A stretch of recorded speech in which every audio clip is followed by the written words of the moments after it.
Hello, everyone. I'm here to talk a bit about the game I've been working on for nearly 2 years now, Adventure High.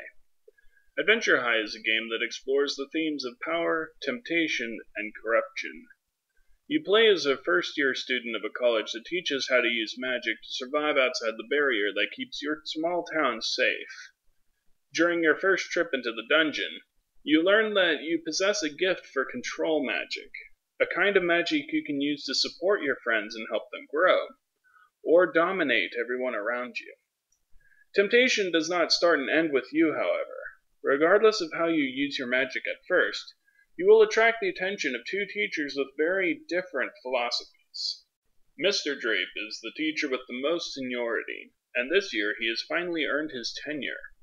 Emboldened by this, he has hatched a plan to force every student to follow his strict moral code using his magic to subvert their own will. If you abuse your power, he will take notice and adjust his plans to focus on ending the threat that you pose to his ideals.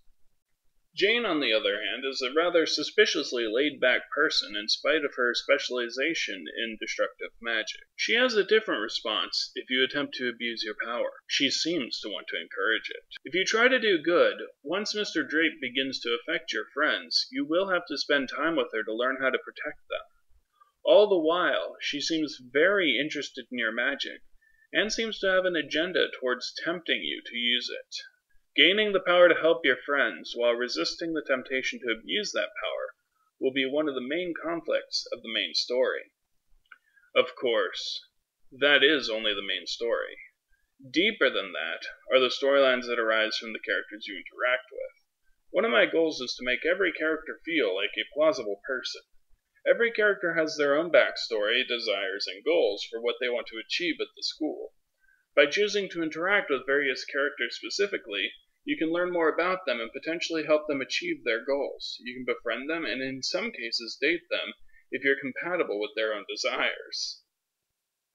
You can also potentially use your magic to manipulate them towards your own goals.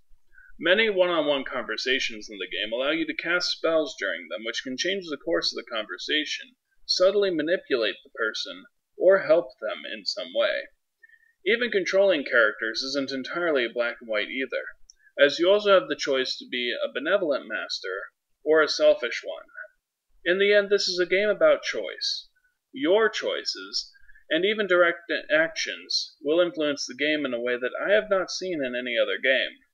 In fact, not seeing that kind of choice is part of the reason why I'm making this game in the first place. I want to show that it's possible to give the player choice and have the story actually reflect those choices in a meaningful way.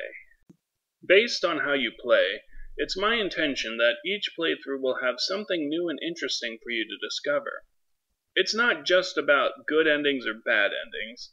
It's about seeing the characters around you grow and develop as a result of your decisions and actions, or watching them fail as a result of your refusal to help or outright sabotaging them. Maybe even helping them get within inches of their goals before snatching it away from them. I decided early on that I would allow the player to do anything that the character is capable of doing. Not allowing the player to do something for the arbitrary reason that I don't want them to do that is completely counter to the very idea of giving the player freedom of choice. Ultimately, how you want to enjoy the game is up to you. That is kind of the point. I've been working with a couple of artists to improve the artwork in the game. Paying for art is something that I could not afford to do 2 years ago when I first started to work on this game, and it's only become possible recently thanks to Patreon. I have my Patreon campaign set to a per-post system so that you know that I only get paid for actually doing something. Additionally, you can set a cap so you aren't charged more than you want to, and if you want to simply pay the same amount every month, you can set a pledge amount and then make a matching cap so that you only pay for the first thing I make every month.